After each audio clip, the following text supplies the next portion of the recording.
I can still picture that moment down to the last detail when everything spiraled out of control.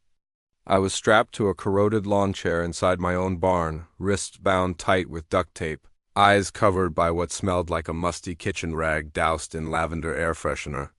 Two guys dressed in what looked like clearance rack security gear were bickering nearby, debating whether to zap me again with the taser, or just phone someone they kept calling Karen.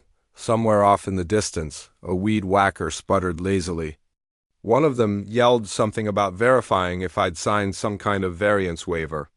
Then came a sharp metallic crack, sounded like a stun baton slamming into steel.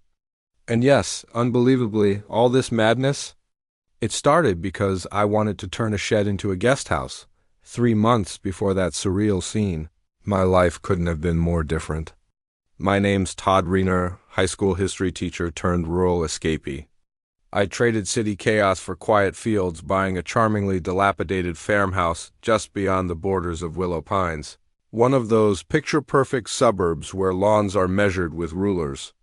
The place had sat empty for years, wild grasses swallowing fences, the barn sagging under decades of neglect. I wasn't hunting drama. All I wanted was space, maybe a coop full of hens, and freedom to grow tomatoes without neighbors critiquing my trellis design. The realtor swore up and down. No committees, no clipboard-wielding busybodies dictating mailbox use. Technically, she wasn't lying. But reality showed up wearing silk kimonos and Crocs in the form of Sharon Wexley. Everyone called her Char, lived 3 plots down, acted like she governed the entire postal route. Self-proclaimed head of the Willow Pines Adjacent Beautification Task Force, which, spoiler alert, was 100% fake. Just her personal invention to micromanage anyone within 5 miles of her immaculate rosebush, this woman? Former cruise ship illusionist. Clearly, pulling rabbits from hats didn't satisfy her hunger for control. Now she aimed to vanish property rights instead. Her business cards, handed out like candy at block parties, screamed in Comic Sans. Aesthetic compliance is not optional. First time she rolled up to my porch, driving a pimped-out golf cart rigged with CB radio and a spinning amber beacon. I thought it was satire. A prank show set up. It began gently. Glitter gel pen letters slipped into my mailbox at midnight. First note warned that my barn roof reflected sunlight disruptively, allegedly throwing migratory birds off course. Demanded immediate repaint in dusty egret, an HOA approved shade she invented. I tossed it. Assumed she'd tire of me and find another victim. Wrong assumption. Letters multiplied. Grew weirder.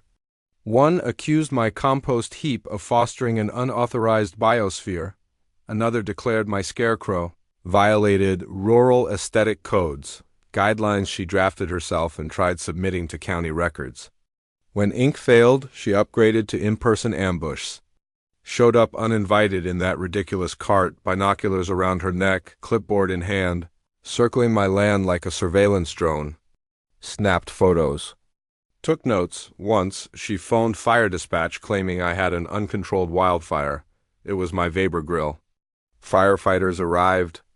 Unimpressed. Another time, she tipped off animal control, reported exotic creatures on my premises. The exotics?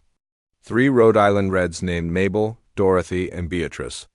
The officer chuckled, told me this was the 3rd bogus report he'd gotten from her number that month. Then came the guards.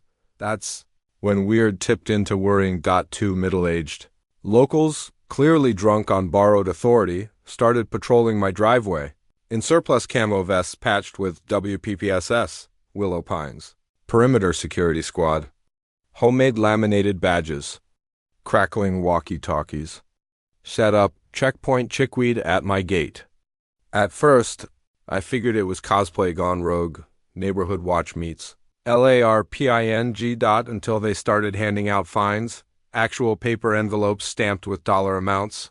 $50 for non-decorative hay. $300 for failure to uphold suburban agricultural decorum. Slid them under my door if I didn't answer. I tried logic. No HOA private land. 0 legal standing. They grinned. Sighed, take it up with the boss, meaning Char. Cops shrugged. Unless they threaten you or damage property, it's civil, officer added. Ignore, They'll get bored, but his eyes said. This is bonkers. So I documented everything, photos, videos, saved every fake citation. Didn't realize then how vital that footage would become. The explosion came when I renovated part of the barn into a guest suite. My land. My permits county approved, but Char waived a self-printed decree titled Historical Facade Vibe Ordinance, Comic Sans, font, clip art trees, demanding I halt construction. When I laughed, she flushed crimson. Warned me. I had no idea who I was dealing with, said she had connections, promised to make my life very difficult, told me. I'd regret this. I ordered her off my land. She left, not before snapping 360-degree pics of the barn 3 nights later. Woke to the screech of bolt cutters slicing my gate chain. Guards stormed in. Claimed they were executing a citizen zoning arrest, a phrase that doesn't legally exist anywhere in the U.S. when I explained that. One zapped my electric fence with a stun baton, fried the whole system. Pushed past me. Grabbed me. Duct-taped my wrists. Blindfolded me with that stinky towel. Dragged over a rusty lawn chair, what they didn't know. I'd installed a Nest cam in the barn a week earlier, specifically because their antics were escalating. Live streaming straight to Facebook, friends, family. Within minutes, hundreds watched. Comments flooded in. Outrage, disbelief, memes. Viewers saw 2 grown men in knockoff uniforms holding me hostage while debating whether to call Sharon, clearly code for Char, my sister. Lawyer, night owl. Scrolling through feeds 2 states away. Saw the stream. Dialed 911. Gave my address. Saad, I'm watching my brother get kidnapped live. Live video captured everything, them saying my name. Plotting to force me to sign over property rights. Mentioning SH repeatedly. Unaware they were broadcasting to 1,400 viewers, including a retired judge next town over, 3 ex-Marines already revving engines to come help, and half a dozen people calling police themselves. They were still arguing over what to do with me when sirens wailed. Multiple sirens. Because my sister didn't just call 911, she also rang the FBI field office. Reported a kidnapping in progress. With video proof, guards panicked. Tried fleeing. One tripped over my wheelbarrow. Knocked himself cold.